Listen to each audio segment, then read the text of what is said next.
Hi guys, Cassie here, and today I'm going to be doing a video that's completely different from any other video that I normally do.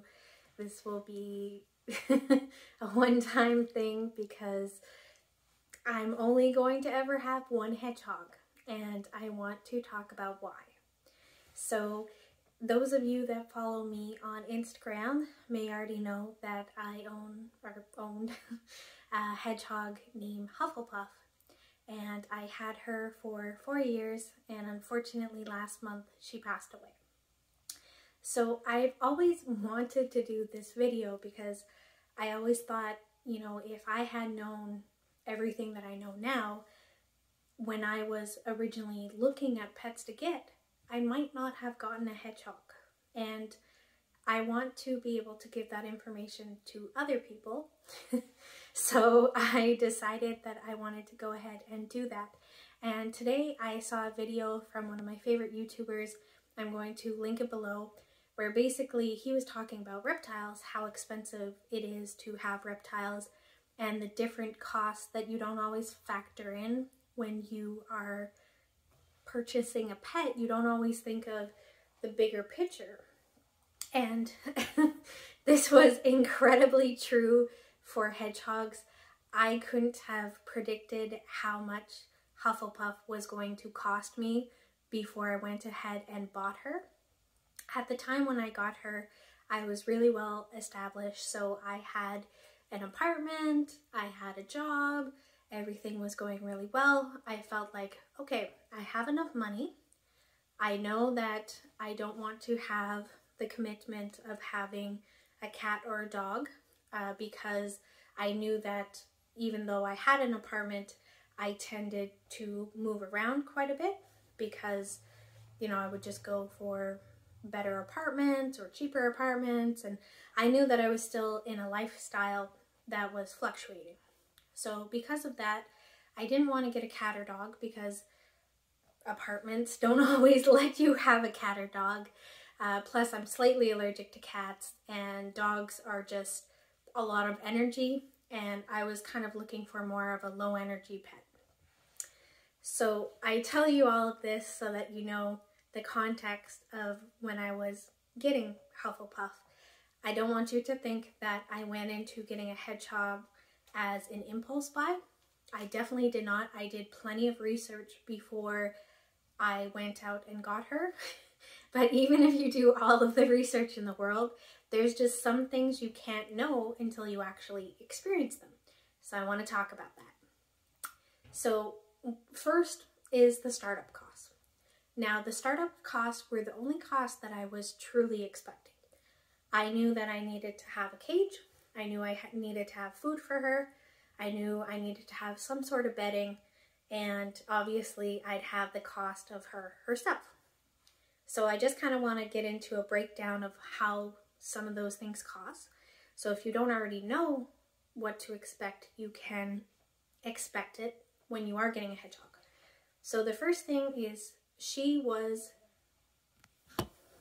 oops, I got a text, I'm sorry. Okay. No. Okay. So the first thing was that she herself was relatively expensive. So she cost $150.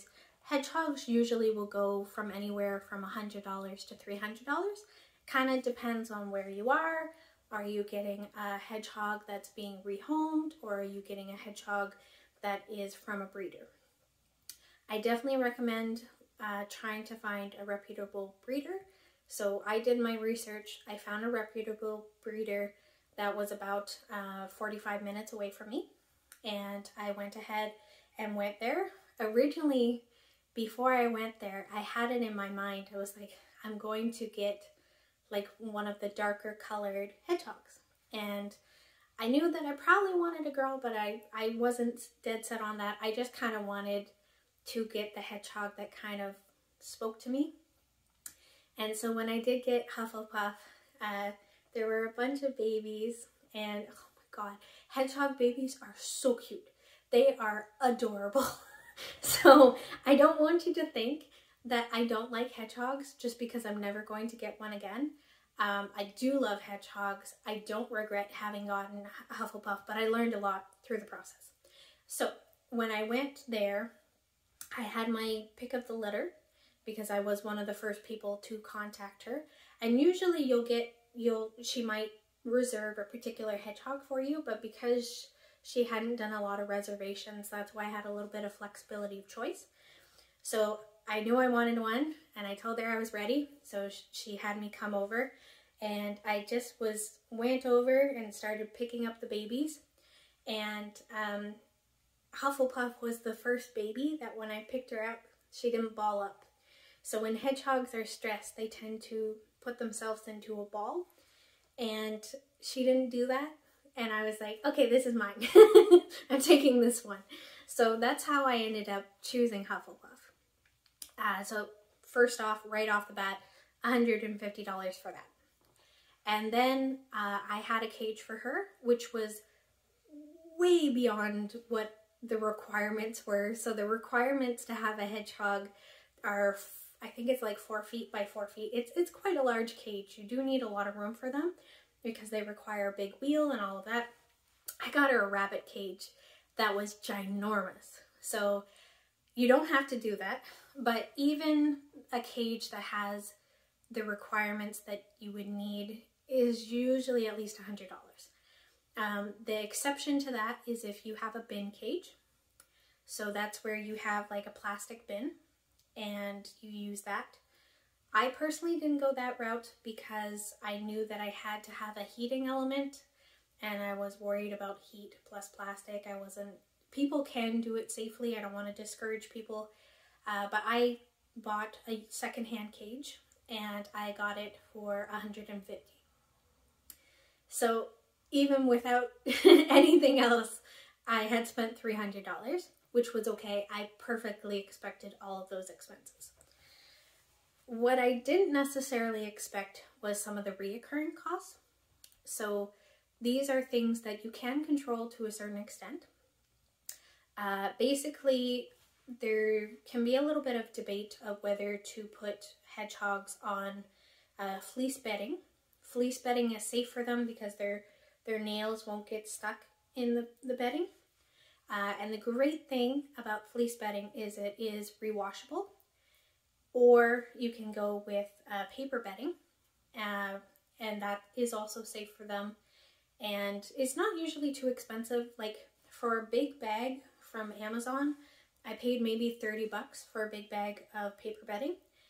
And for fleece, I usually could go to Fabricville and get like a big thing of fleece for probably like $20, and then you can reuse it. So I definitely see the benefits to both. I actually just literally used both, split them down the middle. So I would have, I'll show pictures. Pictures. Okay, so basically I would have half of her cage be fleece, which would be kind of like her warmer side where I would put her bed and her water and all of that stuff so that it would stay more clean. And then I had kind of her dirty side of her cage where she'd have her wheel, and then I would put the bedding underneath it. The wheels I found were very expensive.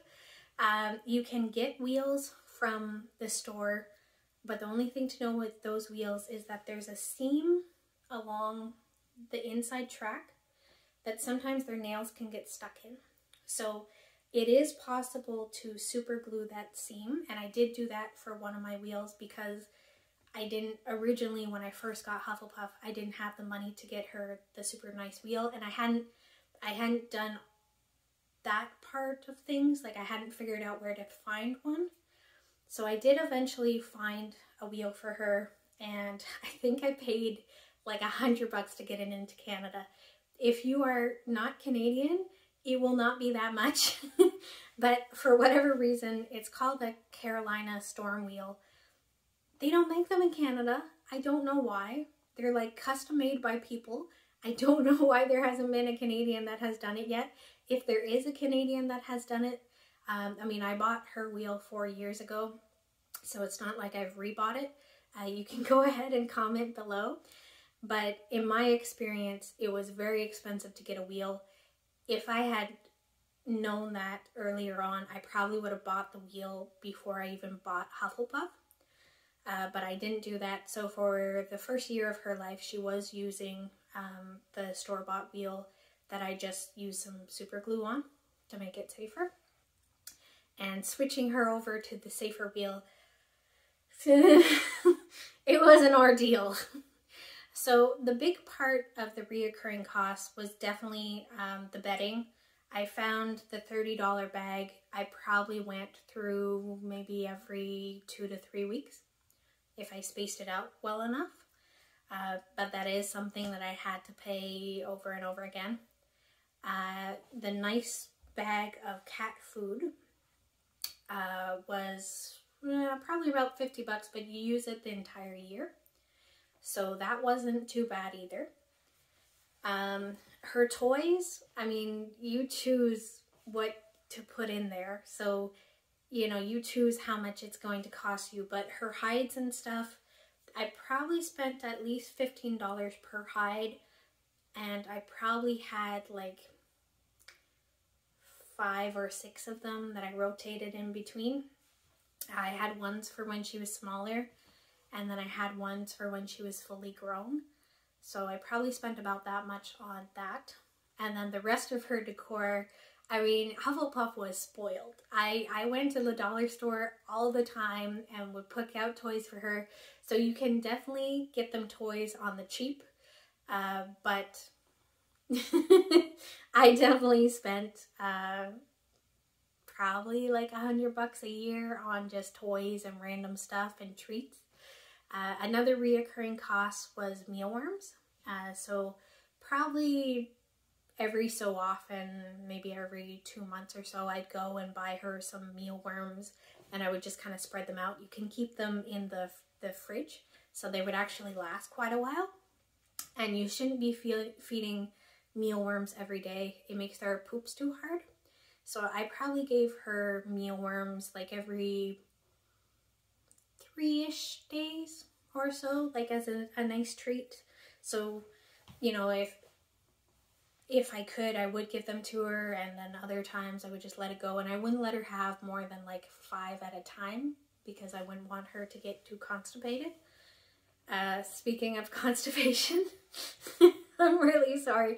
For anyone that doesn't have a hedgehog, this must seem kind of gross, but like you end up, if you have a hedgehog, you need to get over poop because they poop a lot. They cover their wheel in poop like every night. You become obsessive about how their poop is because how well they are doing is based on what their poop looks like. So when she was constipated, I would have to buy her, and usually it would be in like the big container, like pumpkin puree, like what you would use in like a pie, because it can help their stools be better. And so I would buy that when she was having digestive issues, which was probably like every 3 months or so. Like a can is not that much, but like all of these little things, if you watch the crap, I'm blanking on his name. His video is linked below. My reptile guy. If you take a look at his videos, you can see how like some of those little costs just bit by bit by bit by bit, it adds up. So you have to keep that in mind. I really wouldn't get a hedgehog unless you had a job, because I definitely was spending quite a bit of money just on my hedgehog. Circling back to some of her other stuff. So you have the cage, you have whatever bedding you're providing, you have her toys, you have her food, her water, you have the wheel, you have all of that. So you've spent the money to do all of that. Great, perfect, you're doing awesome. If you are like me and you live in Canada and it's not a warm climate, hedgehogs need to be, and even if you are in a warmer climate, hedgehogs need to be very regulated. So their temperature needs to be between 72, and that's kind of low, and 80. They are better if they're at a higher temperature. If they're worse if they're too low. Like if they get too cold, they can do this thing called hibernation, which is terrifying. They'll basically stop moving and then you have to warm them up and they can die. So it's just something to be aware of, is that you have to really be in control of their heating setup. So when I first got my hedgehog, I had the heating dish, but I didn't have any way to control the heating dish. I had like this little stick-on temperature gauge that I'd look at every once in a while, but like I wasn't like fully monitoring her. It wasn't until she had her first hibernation attempt that I was like, oh shit, I'm not doing this good enough. How can I do this better? Which is when I went out and I bought this device that regulates her temperature for me. So it basically, I would plug in the light to this thing. Light is kind of her heating light. It's not a regular light. So I would plug that in, and then it would have a temperature probe which would determine whether or not she was hot or cold, and if it was too cold it would turn the temperature thing on, and if she was doing fine it would turn off. So I would recommend, if you're going to get a hedgehog, get this before you get a hedgehog. I will link the one that I bought below. From Amazon, not sponsored, not whatever. Just get any of them. It doesn't matter which one you get, just get one. But I'll link the one that I personally used and liked. And so I bought that, and that was pretty expensive on its own. The dome was pretty expensive, and the light itself was pretty expensive. I probably had to replace the light, I want to say every like 6 months or so. So that's just something, again, to keep in mind. It's one of the things that you have to factor into the cost that you're paying for. I bought that twice because I moved between my house and my parents' place pretty often, so I ended up having 2 of them. So if you are somebody like me that is traveling in between 2 spots, keep in mind you're going to want to have to duplicate everything. Also, speaking of moving in between places, I had a carrying case for her. The carrying case wasn't too bad. I think it was like 30 bucks or something. There's some pretty nice ones out there. I'm not sure if that will be on Amazon, but if I find it, I'll link that too. So, where are we? Yeah, we have her cage. We have her stuff in her cage. We have the light. Okay, speaking of the light, your hydro bill, your heating bill. So in Canada, it's hydro. Hydro is very expensive. And I noticed a huge difference from between before I had Hufflepuff and after I had a Hufflepuff. Because it was good. 2 things. So one, she required a lot of heat. And 2, if the room itself is cold and she needs to be warm, it'll constantly be cycling. So I had to make the room warm to make it so that the demands on the heat light were less, but it didn't matter how I did it. It cost me probably an extra $40 a month in just hydro every month. And that was a cost that I did not factor in before when I bought her. I was just thinking of the upfront cost. I wasn't thinking of reoccurring costs like hydro. And so that is just something to be aware of. It will make your hydro more expensive to have a pet that you have to heat. So this is why eventually I had that rabbit cage. Eventually I switched her to like the world's biggest, not the world's biggest, but like the biggest option I could find, which I think was the wide cage for the Exoterra. Like it was like their widest cage. And I got that because when you have something with glass walls, it retains the heat better. So eventually when I moved into an apartment, I did switch to that, and I noticed it made like maybe like a $10 difference in the amount I was paying for hydro. So that is something to think about. I got that because I wanted to have the doors that could open to make it easy to clean her cage. You can use an aquarium, just be aware that it'll be a little bit harder for you to get in. Obviously, you need to leave the top off so that he, whatever your animal is, has plenty of ventilation. So, after all of that, I had to bring Hufflepuff to the vet. I'm not kidding you, minimum twice a year. Going to an exotic vet is so expensive. I mean, going to a regular vet is so expensive, but the minimum I ever had to spend at a vet, I think when the very first year I took her in just for like a general checkup just to see how she was doing, which you should do. You should do regardless. It was $75. And I definitely had to take her at least 2 or 3 times a year, because when I would travel with her between my house and my parents' place, she would get stressed out. She would start having bacteria in her poop, and she'd have to take a course of medications to get better. And it was not something that I had planned for. I knew that she might need vet bills, and so I had set money aside for it, but I was not expecting her to be as sickly as she was. I think I had maybe put aside like $500 for vet bills, and that was blown within the first year, like for sure, because every time I took her, it was between $200 and $300. It was, oof. But I had the money because I had a job, and I, again, have no regrets. I loved her. I didn't mind investing the money in her. She was a great companion. But another aspect of this is, with hedgehogs, you don't want to interact with them too much. It stresses them out too much, then they get sick. So I would maybe spend about half an hour with her at night.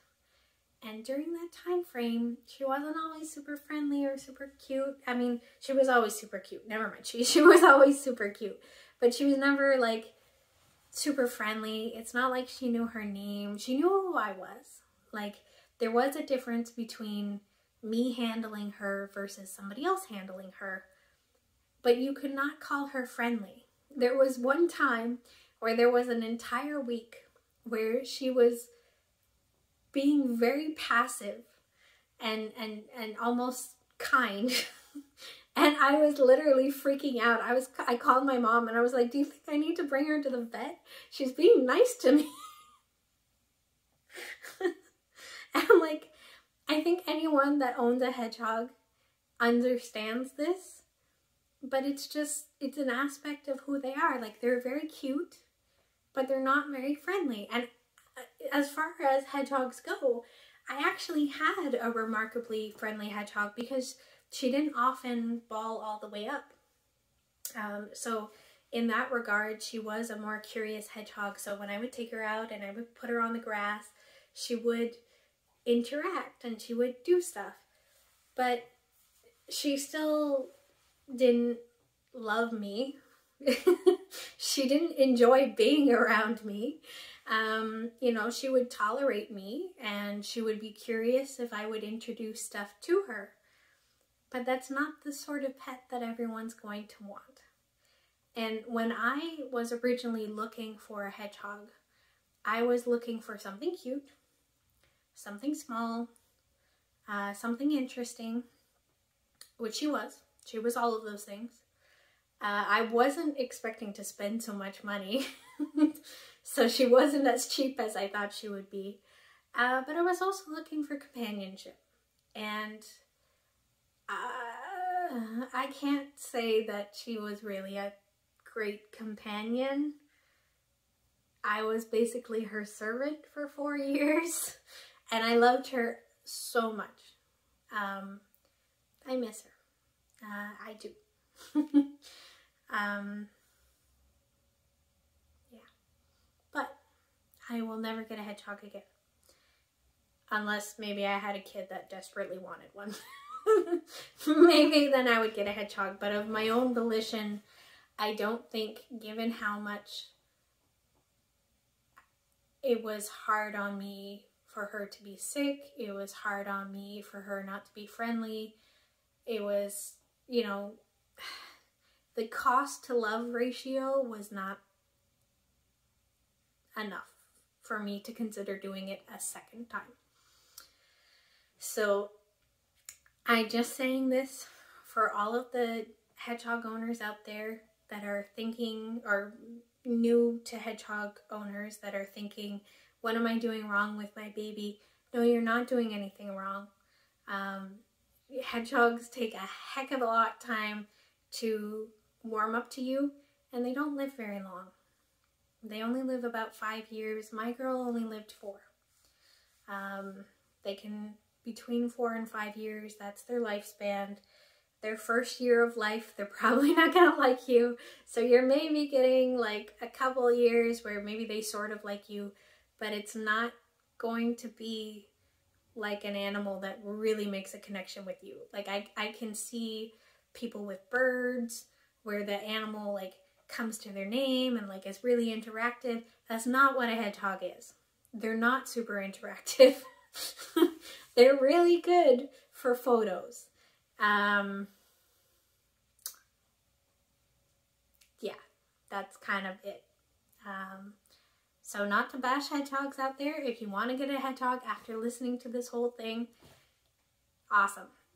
You probably won't regret it, but just go in with your eyes open. And if you have any questions for me, you can leave them down below. I would be happy to answer them. I would love to be able to share my experience and help others with it. So thank you very much. Toodles.